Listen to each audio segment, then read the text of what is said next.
Friends, என் விழிகளில் அவள் அப்படிங்கிற டைட்டிலில் நம்ம ஒரு ஸ்டோரி கேட்டுட்ருக்கோம். நேற்று ஒரு சின்ன சஸ்பென்ஸில் ஸ்டாப் பண்ணியிருக்கோம். ஜனனி மதிக்கிட்ட என்ன சொல்லியிருப்பாங்க, என்ன சொல்லியிருப்பாங்க, என்ன சொல்லியிருப்பாங்க அப்படிங்கிற கன்ஃப்யூஷனில் எல்லாரும் இருக்கீங்க, இன்க்ளூடிங் மீ. நான் கூட அதே தான் இருக்கேன். சரி, ஓகே, நம்ம ஸ்டோரிக்குள்ளே போகலாமா? கிளாஸ் ரூமில் எல்லாரும் போயிடுவாங்க. கிளாஸ் ரூமில் இவங்க 2 பேரும் தான் சைலண்ட்டாக உட்காந்துட்ருப்பாங்க. புதுசாக இருக்கும் மதிக்கு. ஜனனி இந்த மாதிரி ரியாக்ட் பண்ணுறதெல்லாம், என்னை பார்க்காத, அந்த பக்கம் திரும்பு, நான் அந்த அந்த ரியாக்ஷன் இவங்களுக்கு ரொம்ப புதுசாக இருக்கும். ஏன்னா ஆல்மோஸ்ட்டு 1½ இயர்ஸ் ஆகப்போகுது. அந்த 1½ இயர்ஸில் ஜனனி வந்து அந்த மாதிரி ரியாக்ட் பண்ணதே கிடையாது. ஸோ புதுசாக ரியாக்ட் பண்ணவும் மதிக்கு என்ன ஆச்சு இவளுக்கு, ஏன் இப்படி இருக்கா, என்னடி ஆச்சு உனக்கு, இப்போ என்ன சொல்லணும் சொல்லுடி அப்படி சொல்லுவாங்க. ஓகே, ரிலாக்ஸ், நான் சொல்கிறேன் அப்படின்னு சொல்லிட்டு சொல்லுவாங்க. சொல்லு, அதை தான் முன்னாடிலேருந்து சொல்லிட்டு இருக்க, சொன்ன பாடு இல்லை அப்படின்னு சொல்லுவாங்க. சரி, இரு, சத்த பொறு, சொல்கிறேன் அப்படின்னு சொல்லுவாங்க. சொல்லு அப்படின்னு சொல்லிட்டு சொல்லுவாங்க. அப்போது ஜனனி இருந்துக்கிட்டு மதியை பார்த்து, மதி அப்படிம்பாங்க. அப்படிம்பாங்க. நான் ஒன்று சொல்ல போகிறேன் அப்படின்னு சொல்லுவாங்க. அப்படிம்பாங்க. அது வந்து அப்படின்னு சொல்லுவாங்க.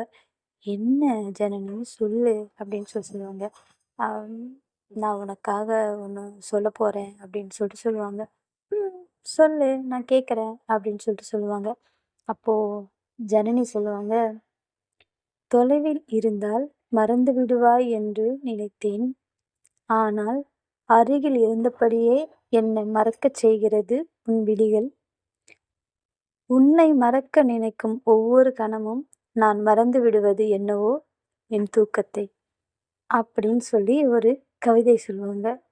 அப்படியே மதி ஃப்ளாட் ஆகி அப்படியே, ஏய் என்ன புதுசா கவிதையெல்லாம், ஓ நான் கொடுத்த ப்ரொப்போசல் லெட்டரில் இருந்துச்சா அப்படின்னு சொல்லிட்டு கேட்பாங்க. உனக்கெல்லாம் போய் சொன்ன பாரு, என் புத்தியை செருப்பால் அடிக்கணும். இந்த கவிதை உன் ப்ரொப்போசல் லெட்டரில் இருந்த மாதிரி இருக்கா அப்படின்னு சொல்லிட்டு சொல்லுவாங்க. அப்புறம் திடீர்னு கவிதையெல்லாம் சொல்கிற, என்ன விஷயம் அப்படி சொல்லுவாங்க. எனக்கு உனக்கு சொல்லணும்னு தோணுச்சு, அதனால சொன்னேன் அப்படின்னு சொல்லுவாங்க. ஓ, நிஜமா இது நீ தான் எழுதுனியா அப்படின்னு சொல்லிட்டு கேட்பாங்க.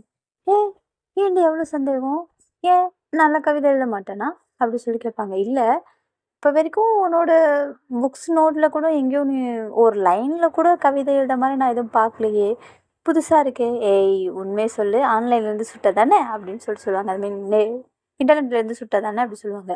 ஹலோ, நான் சுட்டதெல்லாம் இல்லை, எனக்கு உனக்கு எழுதணும்னு தோணுச்சு, அதனால் எழுதினேன் அப்படின்னு சொல்லுவாங்க. சீரியஸாக சொல்கிற அப்படின்னு சொல்லிட்டு கேட்பாங்க. ஆமாம், நான் சீரியஸாக தான் சொல்கிறேன், உண்மையிலுமே இது நான் உனக்காக நானே எழுதினது அப்படின்னு சொல்லுவாங்க. ஏய் சூப்பராக இருக்குப்பா அப்படின்னு சொல்லுவாங்க. தேங்க்யூ தேங்க்யூ அப்படி சொல்லுவாங்க. பரவாயில்லையே, உனக்கும் திறமையெல்லாம் இருக்குது, ஹலோ என்ன அப்படி சொல்லுவாங்க. ஏய் சும்மா அப்படின்னு சொல்லுவாங்க. அண்டு ஒன் மோர் கிஃப்ட் அப்படின்னு சொல்லுவாங்க. ஒன் மோர் கிஃப்டா, ஏன்னா இன்னொரு கவிதையா, சொல்லு அப்படி சொல்லுவாங்க.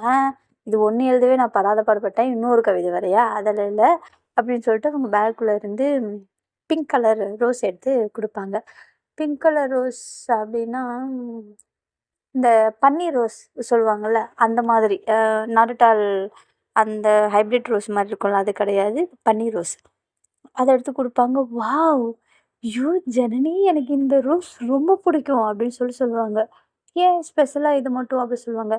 இது எங்கள் வீட்டு செடியில், பக்கத்து வீட்டு செடியில் அழகாக பூத்துருக்கும், அது ரொம்ப ரொம்ப க்யூட்டை பார்க்குறதுக்கு ரொம்ப நல்லாயிருக்கும், நேச்சுரலாக இருக்கிற மாதிரி இருக்கும் அப்படின்னு சொல்லுவாங்க. ஓ அப்படியா, எனக்கு இது ரொம்ப பிடிக்கும் அப்படின்னு சொல்லிட்டு உடனே அதை வாங்கிப்பாங்க. தேங்க்ஸ் அப்படின்னு சொல்லுவாங்க.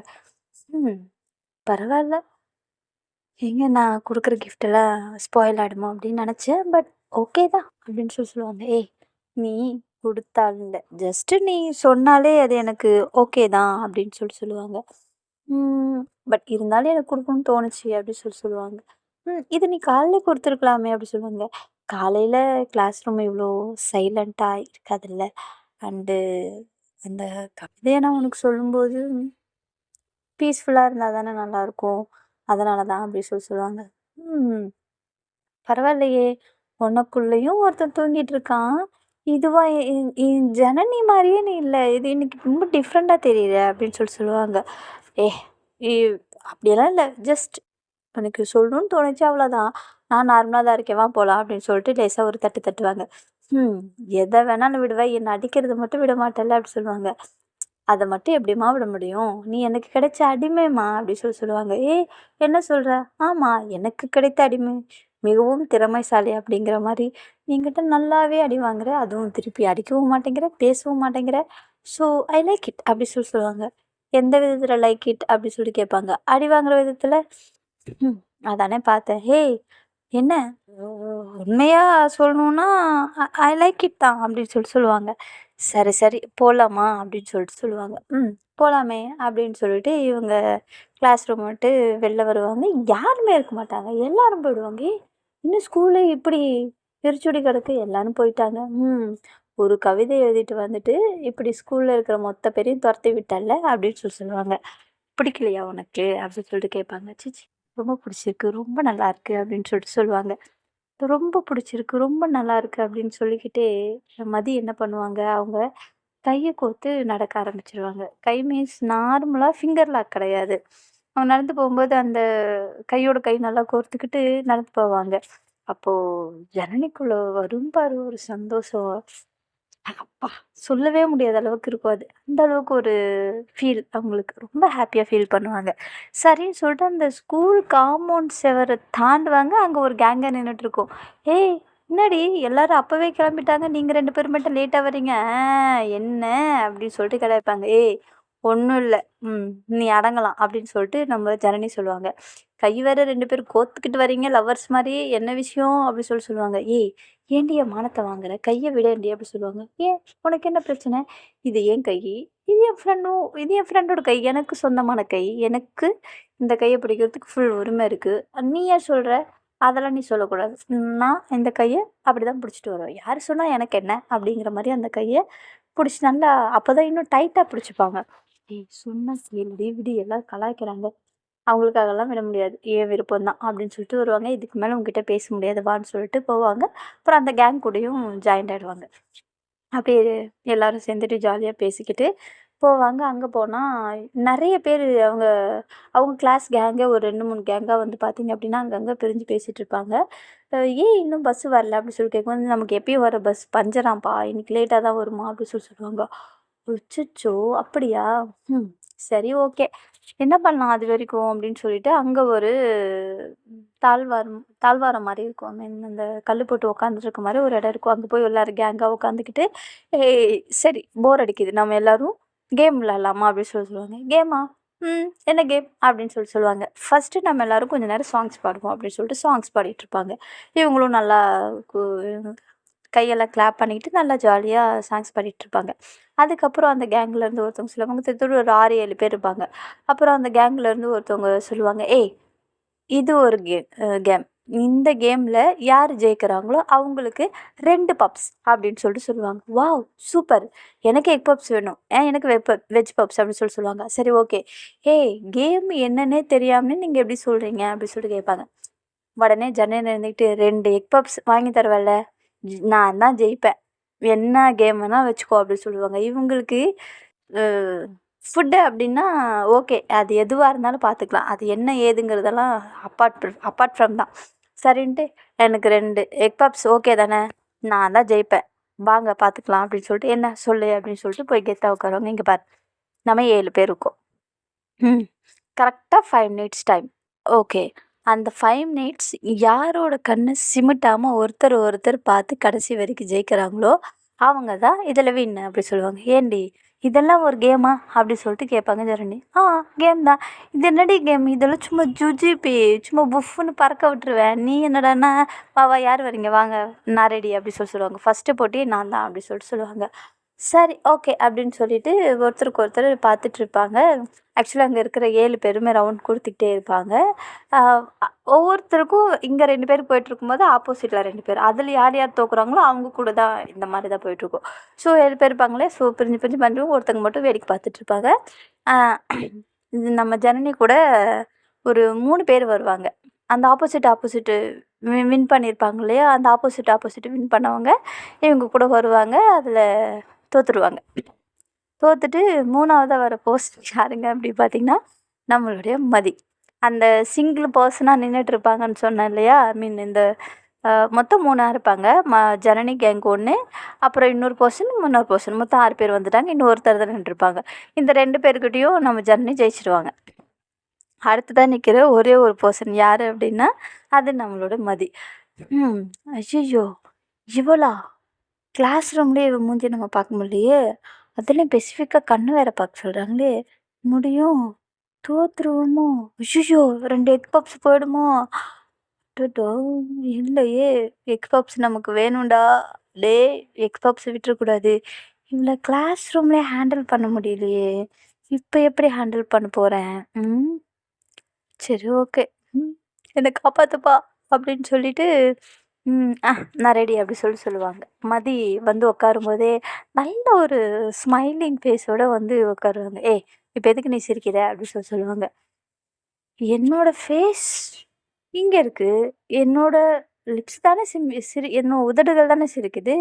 நீ பார்க்க போகிறது என்னவோ என் கண்ணை, என்னோட உதடு சிரிச்சா என்ன, ஆள் முறைச்சிக்கிட்டு இருந்தா உனக்கு என்ன அப்படின்னு சொல்லிட்டு கேட்பாங்க. நீ சிரிக்காத அப்படி சொல்லுவாங்க. இப்போ என்ன சிரிக்கக்கூடாது, ஓகே நான் சிரிக்கல, நான் ரெடி அப்படின்னு சொல்லிட்டு உட்காருவாங்க. பார்த்தா முடியாது, இவங்களால ஹேண்டில் பண்ணவே முடியாது. நம்மளுடைய ஜனனியால் என்னடா பண்ணுறது அப்படின்னு யோசிச்சுட்டே இருப்பாங்க. ஏன்னா இவங்களால கண்ட்ரோல் பண்ண முடியல. அவங்க பார்க்க பார்க்க பார்க்க பார்க்க அவங்களால முடியல. இவங்க தோற்றுருவாங்க அப்படிங்கிற ஒரு மைண்ட் செட் அவங்களுக்கு வந்துருச்சு. வந்ததும் இவங்க என்ன பண்ணிடுவாங்க அப்படின்னா, டக்குன்னு மதியை பார்த்து கண்ணடிச்சிடுவாங்க நம்மளுடைய ஜனனி. டக்குன்னு கண்ணடிச்சதும் அவங்க என்ன பண்ணுவாங்க, ஆக்சுவலாக நல்ல ஒரு டீப் லுக் போயிட்டுருக்கும். டீப் லுக் போயிட்டுருக்கும்போது டக்குன்னு அவங்க கண்ணடிக்கவும் மதி இருந்துட்டு டக்குன்னு புரிஞ்சிடுவாங்க. ஸோ அந்த கேமில் யார் அவுட்டு? மதி அவுட்டு. உடனே கேட்பாங்க, ஏய் என்னடி மதி நீயுமா? இவகிட்ட யாராலையும் ஜெயிக்க முடியலையே, நீ தான் அவ்வளோ தோக்கடிப்புன்னு பார்த்தா நீ தோத்துட்டியே அப்படின்னு சொல்லிட்டு கேட்பாங்க. இல்லைப்பா திடீர்னு கண்ணில் தூசி விழுந்துருச்சு அதனால தான் அப்படி சொல்லுவாங்க. அதெல்லாம் ஒத்துக்க முடியாது. அவுட்டுன்னா அவுட்டு தான். தூசி விழுந்துச்சோ அது விழுந்துச்சோ எனக்கு தெரியாது. ஓகே நான் ஒத்துக்கிறேன், நான் அவுட் தான் அப்படின்னு சொல்லிட்டு சொல்லுவாங்க. அப்படிவா வலிக்கு, எங்க பப்ஸ் எடு அப்படின்னு சொல்லிட்டு சொல்லுவாங்க. சரின்னு பப்ஸு சாப்பிட்டு இவங்களுக்கும் வாங்கி கொடுத்துரு, பக்கத்தில் தான் ஒரு பேக்கரி இருக்கே, இவங்களுக்கும் வாங்கி கொடுத்துருவாங்க. வாங்கி கொடுத்துட்டு சரி நீங்கள் பாருங்கள் அப்படின்னு சொல்லிட்டு இவங்க வந்து ஹேண்ட் வாஷ் பண்ணுறதுக்காக போயிடுவாங்க. ஹேண்ட் வாஷ் பண்ணுறதுக்கு இவங்க எல்லோரும் ஒரு 7 பேர் 6 பேர் இருப்பாங்களே, ஸோ இவங்க மறுபடியும் ஒரு கேம் வைக்கலாம் அப்படின்னு சொல்லிட்டு யோசிச்சுட்ருப்பாங்க. அது என்ன கேம் அப்படின்னா, உங்களுக்கு இது தெரிஞ்ச கேம் தான். அதாவது அவங்களுக்குன்னு ஒரு ஃபேவரட் நம்பர் இருக்கும் இல்லையா, அந்த ஃபேவரட் நம்பரு சூஸ் பண்ணிப்பாங்க, சொல்லுவாங்க. அங்கே ரோட்டில் வர அந்த நம்மளோட லைஃப் பார்ட்னர் எந்த மாதிரி இருப்பாங்க அப்படிங்கிற மாதிரி ஒரு கெஸ்ஸு. 7 அப்படின்னா 6 அப்படின்னா 5 அப்படின்னா அந்த டைமில் யார் வராங்களோ ஸோ அவங்கள மாதிரி நம்மளோட ஃப்யூச்சர் பார்ட்னர்ஸ் இருப்பாங்க அப்படிங்கிற மாதிரி சும்மா விளாண்டுருப்பாங்க. ஸோ இப்படி விளாண்டுருக்கும்போது எல்லாருக்குமே பார்த்தீங்கன்னா மோஸ்ட்லி இந்த குழந்தைங்க மாதிரியும் வயசானவங்க மாதிரியும் இந்த மாதிரி வந்துட்டுருப்பாங்க.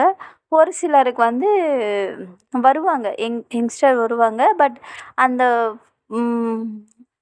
அந்த அவங்களுக்கு எக்ஸ்பெக்ட் பண்ணுற மாதிரி இருக்காது. ஸோ இவன் அந்த மாதிரி போயிட்டுருக்கோம். சரின்னு சொல்லிட்டு நம்மளோட மதி வந்து சரின்னு சொல்லிட்டு இவங்க சொல்லுவாங்க, ஏ மதி நீ சொல்லு உன்னோட நம்பர் அப்படி சொல்லுவாங்க. என்னோட நம்பர் 7 அப்படின்னு சொல்லிட்டு சொல்லுவாங்க. 7ஆ? ஓகே அப்படின்னு சொல்லிட்டு இவங்க என்ன பண்ணுவாங்க, அந்த இடத்துல நின்றுட்டு கவுண்ட் பண்ணுவாங்க. 1 2 3 4 and 5 6 7ன்னு கரெக்டாக சொல்லுவாங்க. இவங்க சொல்லி வச்சுருப்பாங்க போலப்பா. கரெக்டாக சொல்லுவாங்க. அந்த டைமில் கரெக்டாக பார்த்தீங்கன்னா நம்ம ஜனனி வருவாங்க. ஏன்னா ஹேண்ட் வாஷ் பண்ண போயிருப்பாங்க இல்லையா, எங்கே இருக்குது எதுவும் தெரியாமல் அவங்க என்ன பண்ணுவாங்க, அங்கேருந்து வரும்போது அந்த ஹேரெல்லாம் அட்ஜஸ்ட் பண்ணிவிட்டு கையெல்லாம் துடைச்சிக்கிட்டு அங்கேருந்து ஜாலியாக நடந்து வந்துட்டு இருப்பாங்க. இவங்க வந்துட்டு, ஏய் என்னடி ஜனனி வரா, என்ன உன்னோட ஃப்யூச்சர் பார்ட்னர் இந்த மாதிரி தான் இருக்க போகிறாங்களா, இந்த மாதிரி இருந்தால் நல்லாயிருக்கும் அப்படி சொல்லுவாங்க. என்ன ஒன்றும் இல்லை, அப்போ என்னோடய ஃப்ரெண்டு, என் ஃப்ரெண்டு மாதிரி ஒரு பர்சன் கிடைச்சா ஓகே தான் அப்படின்னு சொல்லுவாங்க.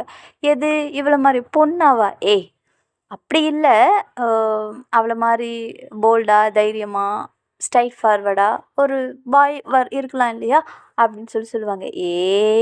உண்மையை சொல்லு. உன்னோட லைஃப் பார்ட்னரே இவங்க தான், நீ ஃபிக்ஸ் பண்ணியிருக்க ஆமாம் தானே அப்படி சொல்லுவாங்க. அவ்வளோ சீனெல்லாம் இல்லை, ஏய் அவள் என்னோட ஃப்ரெண்டு அப்படின்னு சொல்லுவாங்க. ஃப்ரெண்டு. ஈவினிங் கிளாஸ் முடிஞ்சது கூட எந்திரிச்சு வர்றது கிடையாது, கிளாஸ் ரூம்லேயே உட்காந்துட்டு இருக்க வேண்டியது. கேட்டால் ஃப்ரெண்டா. ஈவினிங் போகும்போதும் பஸ்ஸில் 2 பேர் சேர்ந்தே போக வேண்டியது, ஒரே சீட்லேயே உட்காந்துக்க வேண்டியது. சீட் இல்லைன்னா ஒரு சீட்டு கிடைச்சா இன்னொருத்தவங்க மடியில் உட்காந்துக்க வேண்டியது. கேட்டால் ஃப்ரெண்டு. வீட்டுக்கு போய் வேற ஃபோன் ஃபோன் பேசுகிறீங்க தானே அப்படி சொல்லுவாங்க. வீட்டுக்கு போனால் ஹோம்ஒர்க் பண்ண தான் டைம் இருக்குது, எங்கே ஃபோன் பேசு, சும்மா அடித்து விடாதடி அப்படின்னு சொல்லிட்டு மதிய சொல்லுவாங்க. இவங்க எல்லோரும் சேர்ந்து மதியம் கலாய்ச்சிட்டு இருப்பாங்க. அப்போது பார்த்தீங்க அப்படின்னா கரெக்டாக ஜனனி அந்த இடத்துக்கு வந்து, என்னாச்சு, எல்லாம் ஏன் சிரிக்கிறீங்க அப்படி சொல்லுவாங்க. ஒன்றும் இல்லை சும்மா அப்படி சொல்லுவாங்க. சும்மாவா, என்ன சொல்லு அப்படின்னு சொல்லுவாங்க. ஒன்றும் இல்லை சும்மா அப்படின்னு சொல்லுவாங்க. சரி ஓகே அப்படின்னு சொல்லிட்டு பேசிகிட்டு இருப்பாங்க. பஸ் வந்துடும். பஸ் வந்துருச்சு பஸ் வந்துருச்சு அப்படி சொல்லிட்டு ஓடுவாங்க. எல்லோரும் ஓடி போய் ஃபஸ்ட்டு எல்லோரும் பஸ் ஏறணும், அவ்வளோதான். பார்த்தீங்க அப்படின்னா எல்லாம் மூளைக்கு ஒருத்தவங்க ஏறிடுவாங்க. மூளைக்கு ஒருத்தர் ஏறும்போது ஃப்ரண்ட்டில் வந்து நம்மளுடைய மதி ஏறிடுவாங்க. பேக் சைடில் பார்த்தீங்க அப்படின்னா ஜனனி ஏறிடுவாங்க. ஜனனி ஏறின உடனே பார்த்தீங்க அப்படின்னா அங்கே ஒரு வில்லன் இருப்பார். ஐயோ சிவனா அப்படின்னு சொல்லிட்டு இவங்க என்ன பண்ணுவாங்க, டக்கு டக்கு டக்குன்னு ஓடி வந்து நம்மளோட மதி பக்கத்தில் நின்றுட்டு, எங்கே போகாத இங்கே ஏறு அப்படி சொல்லுவாங்க. என்னாச்சு அப்படி சொல்லுவாங்க. சொன்னா கேளு இங்கே ஏறு அப்படி சொல்லுவாங்க. சரி ஓகே அப்படின்னு சொல்லுவாங்க. அன்னைக்குன்னு பார்த்து பஸ்ஸில் நம்மளுடைய ஜனனி ரொம்ப புதுசாக ரியாக்ட் பண்ணுவாங்க. இவங்களுக்கு ஒன்றுமே புரியாது, என்னாச்சு இவளுக்கு, இன்னைக்கு ஈவினிங் ஒரு மாதிரி ரியாக்ட் பண்ணா, இப்போ ஒரு மாதிரி ரியாக்ட் பண்ணுறா, என்ன அப்படி சொல்லுவாங்க. ஒன்றும் இல்லை அப்படி சொல்லுவாங்க. என்னன்னு கேட்குறேன்ல சொல்லு அப்படின்னு சொல்லுவாங்க. அதுவா, அதை நான் அப்புறமா சொல்கிறேன் அப்படின்னு சொல்லுவாங்க. சரி ஓகே அப்படின்னு சொல்லுவாங்க. ஓகேன்னு சொல்லிட்டு நார்மலாக இருப்பாங்க. நார்மலாக இருக்கும்போது அப்போ கேட்பாங்க, ஆமாம் நான் நேற்று உங்ககிட்ட ஒரு வேலை கொடுத்தேன், அது எனக்கு இப்போ வரைக்கும் சொல்லவே இல்லை அப்படின்னு சொல்லுவாங்க. என்ன வேலை கொடுத்த? ஆமாம் நேற்று எனக்கு வேலண்டைன்ஸ் டேக்கு நிறைய க்ரெடிட் கார்ட்ஸ் வந்துருச்சு, லவ் லெட்ரு வந்துச்சுல்ல, அதெல்லாம் படிச்சியா, அதில் எது பெஸ்ட்டாக இருந்துச்சு அப்படின்னு சொல்லிட்டு கேட்பாங்க. அதில் ஒன்றுமே பெஸ்ட்டாக இல்லை, எதுவுமே எனக்கு பிடிக்கல அப்படின்னு சொல்லுவாங்க. ஒன்று கூடமா நல்லா இல்லை அப்படின்னு சொல்லிட்டு கேட்பாங்க. ஒன்று கூட நல்லா இல்லை அப்படின்னு சொல்லுவாங்க. ஓ மை காட், அத்தனை இதில் ஒன்று கூட இம்ப்ரெஸ் ஆகுற மாதிரி இல்லையா, ஸோ சேட், என்ன பசங்க போ அப்படின்னு சொல்லிட்டு இவங்க சொல்லிட்டு இருப்பாங்க. ஏன், உனக்கு இம்ப்ரெஸ் ஆகுற மாதிரி ஏதாவது கவிதை வேணுமா அப்படின்னு சொல்லிட்டு, சாரி ஏதாவது லவ் லெட்டர் வேணுமா அப்படின்னு சொல்லிட்டு கேட்பாங்க. உண்மையை சொல்லணும் அப்படின்னா ஆல்ரெடி நான் இம்ப்ரெஸ் ஆன மாதிரி எனக்கு ஒன்று வந்துருச்சு, ஆல்ரெடி அதை நான் கேட்டுட்டேன், அண்டு நான் இம்ப்ரெஸ்ஸும் ஆயிட்டேன் அப்படின்னு சொல்லுவாங்க. எனக்கு தெரியாமல் எப்படி இதெல்லாம் நடந்துச்சு அப்படின்னு சொல்லிட்டு கேட்பாங்க. உனக்கு தெரிஞ்சுதான் நடந்துச்சு, உனக்கு தான் ஞாபகம் இல்லை அப்படின்னு சொல்லுவாங்க. எனக்கு ஞாபகம் இல்லையா, அவ்வளோ சீக்கிரமாக நான் மறக்க மாட்டேனே அப்படின்னு சொல்லுவாங்க. நீ மறந்துட்ட, நல்லா நினச்சிப்பாரு, எனக்கு ஒன்று வந்துச்சு, அதை நான் கேட்டேன், அதுலேயே நான் இம்ப்ரெஸ் ஆகிட்டேன் அப்படின்னு சொல்லுவாங்க. என்னடி யார் அது எனக்கு தெரியாமல் அப்படின்னு சொல்லிட்டு கேட்பாங்க. அதெல்லாம் உனக்கு தெரியும், நீயே வச்சு பாரு, ஏன்டி அடிக்கடி இப்படி சஸ்பென்ஸாக சொல்கிற, சொன்னாதான் உனக்கு என்னவா அப்படின்னு சொல்லிட்டு கேட்பாங்க. அதெல்லாம் சொல்ல முடியாது போ அப்படின்னு சொல்லுவாங்க. இவளெல்லாம் வச்சுக்கிட்டு யார் என்ன பண்ண போகிறா அப்படின்னு தெரியல அப்படின்னு சொல்லிட்டு இவங்க பேசிகிட்டே வருவாங்க. இவங்களோட ஜனனியோட ஸ்டாப் வந்துடும். ஜனனியோட ஸ்டாப் தான் ஃபஸ்ட்டு. சரி எனக்கு ஸ்டாப் வந்துருச்சு நான் இறங்குறேன் அப்படின்னு சொல்லிட்டு இறங்கிடுவாங்க. இறங்குனதும் பஸ் மூவ் ஆனதும் பாய் சொல்லிவிட்டு இவங்க திரும்புவாங்க. வில்லன் நிற்பார். வில்லனுங்கிறவங்க வேறு யாரும் இல்லை, அவங்களுடைய சின்னண்ணன் வந்து நின்றுட்டு, என்னடா அப்படின்னு சொல்லுவாங்க. அதான் உன் ஃப்ரெண்டு மதியா அப்படின்னு சொல்லிட்டு கேட்பாங்க. ஆமாம் என்ன இப்போ அப்படி சொல்லுவாங்க. ரொம்ப அழகாக இருக்கா அந்த பொண்ணு அப்படி சொல்லுவாங்க. அவன் என்னோடய ஃப்ரெண்டுடா அப்படின்னு சொல்லுவாங்க. ஃப்ரெண்டாக இருந்தால் என்ன, உண்மையை தானே சொன்னேன், ரொம்ப அழகாக இருக்கா, என்ன கொஞ்சம் இன்ட்ரோ பண்ணி கூட அப்படி சொல்லுவாங்க. இன்ட்ரோவா உனக்கா, உனக்கு எதுக்கு அவ்வளோ இன்ட்ரோ பண்ணணும், அதெல்லாம் பண்ண முடியாது போடா அப்படி சொல்லுவாங்க. அன்னைக்கு லவ் லெட்டர்லாம் வந்துச்சுல்ல, அது இந்த பொண்ணுக்கு தான் வந்துச்சா அப்படின்னு சொல்லிட்டு கேட்பாங்க. ஆமாம் அப்படி சொல்லுவாங்க. வா அப்போனா அந்த லெட்ரு நிறைய வந்திருக்கும் தான், கம்மியான லெட்ரு தான் வந்திருக்கு அப்படின்னு சொல்லுவாங்க. ஒழுங்காக போயிடு, இங்கே பாரு ஜனனி, என் தங்கம் இல்லை, என் செல்ல தங்கச்சி இல்லை, என்னோட கடைக்குட்டி தங்கச்சி இல்லை, இங்கே பாரு, இன்னையிலேருந்து அண்ணா உனக்கு சப்போர்ட், நான் வீட்டில் உன் கூட எப்போவும் சண்டை போட மாட்டேன், அண்டு உனக்கு என்ன வேணாலும் நான் வாங்கி தருவேன், உனக்கு அம்மா உன்னை அடித்தா கூட நான் அந்த அடி வாங்கிக்கிறேன், அம்மா கிட்ட உன்னை நான் எந்த விதத்துலையும் திட்டு வாங்காமல் பார்த்துக்கிறேன் அப்படின்னு சொல்லுவாங்க. இப்போ எதுக்கு இது திடீர்னு பார்த்துக்கிறதெல்லாம் அப்படின்னு சொல்லிட்டு கேட்பாங்க. ப்ளீஸ் ப்ளீஸ் ப்ளீஸ் ப்ளீஸ் எனக்கு அவளை எப்படியாவது இன்ட்ரோ பண்ணேன் அப்படின்னு சொல்லுவாங்க. அதெல்லாம் பண்ண முடியாது போடா அப்படின்னு சொல்லுவாங்க. "ஏ சொன்னா கேட்க மாட்டேன்" அப்படி சொல்லிட்டு கெஞ்சுவாங்க அவங்க அண்ணா. அதெல்லாம் முடியாது போடா" அப்படி சொல்லுவாங்க. "ப்ளீஸ் ப்ளீஸ் ப்ளீஸ் டேய் முடியாது போடா." "ஏய் சொன்னா கேளுடி" அப்படின்னு சொல்லுவாங்க. "டேய் இப்ப எதுக்குடா நீ அந்த பொண்ணுகிட்ட பேசணும்னு ஆசைப்படுற?" "ஆ எனக்கு அந்த பொண்ணு பிடிச்சிருக்கு" அப்படின்னு சொல்லுவாங்க. "டேய் என்னடா சொல்ற?" அப்படின்னு சொல்லுவாங்க. "ஆமா உண்மைய தான் சொல்றேன். உண்மையாலுமே எனக்கு அந்த பொண்ணு பிடிச்சிருக்கு. டேய் அவ என் ஆளுடா" அப்படின்னு அவங்களால சொல்ல முடியாம மனசுக்குள்ள, "டேய் அதெல்லாம் முடியாதுடா போடா" அப்படின்னு சொல்லிட்டு இவங்க மனசுக்குள்ள நினச்சிட்டு இருப்பாங்க. "ஏன்டி முடியாது? ஆம், ஏன் நான் என்ன அவ்வளோ கெட்டவனா? நான் உன் அண்ணன் தானே, நல்லவன் இல்லையா? ரொம்ப மோசமானவனா?" "டேய் அது இல்லடா, அவளுக்கு இதெல்லாம் செட் ஆகாதுடா, சொன்னா கேளுடா." ரீசன் சொல்லுடி." "டேய் என்ன சாவடிக்காதடா, அவ என் ஆளுடா. டேய் சொன்னா கேளுடா, விட்டுருடா" அப்படின்னு சொல்லுவாங்க. ரீசன் சொல்லுடி" அப்படின்னு. "என்னன்னுடா உன்கிட்ட சொல்லணும்?" "டேய் முடியாது" அப்படின்னு வீடு வரைக்குமே கெஞ்ச விட்டுட்டே இருப்பாங்க ஜனனி. இவங்களும் முடிஞ்ச வரைக்கும் இறங்கி கெஞ்சிக்கிட்டே இருப்பாங்க. ஸோ இதுக்கப்புறம் என்ன நடந்துச்சு, ஏது நடந்துச்சு அப்படிங்கிறது எல்லாமே நம்ம நெக்ஸ்ட் எபிசோட்ல கேட்கலாம். இப்போ வரைக்கும் ஸ்டோரி எப்படி இருக்கு அப்படிங்கிறத கேட்டுட்டு உங்களோட கமெண்ட் பாக்ஸில் கமெண்ட் பண்ணுங்க. எல்லாரும் ஸ்டோரி கேட்டுட்டு ஹாப்பியாக நிம்மதியாக தூங்குங்க. எல்லாருக்கும் good night and sweet dreams.